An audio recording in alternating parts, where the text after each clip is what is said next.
रामटेकमध्ये आता तिरंगी लढत होणार आहे। काँग्रेसचे बंडखोर उमेदवार किशोर गजबिये हे निवडणूक लढवण्यावर ठाम आहेत। त्यांनी उमेदवारी अर्ज मागे घेतलेला नाही, त्यामुळे आता रामटेकमध्ये तिरंगी लढत आहे।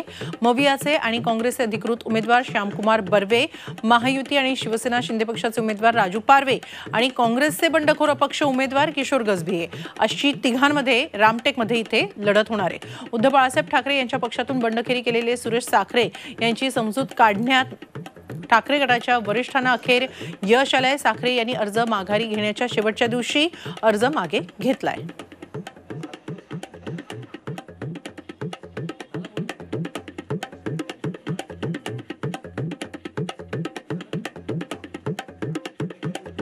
अनेक मान्यवरांचे मला फोन आले आणि त्यांनी सांगितलं की साखरेजी, आपल्या पक्षावर आणि तुमच्यावर अन्याय झालेला आहे, परंतु महाविकास आघाडीमध्ये आपण आहोत, महाविकास आघाडीच्या धर्माचं पालन केलं पाहिजे, त्या अनुषंगाने आपण ही रामटेक लोकसभेची उमेदवारी जी भरली आहे आपण कृपया मागं घ्यावं आणि त्यांच्या आदेशाचा मी पालन करत आज माझी उमेदवारी मी मागं घेतलेली आहे।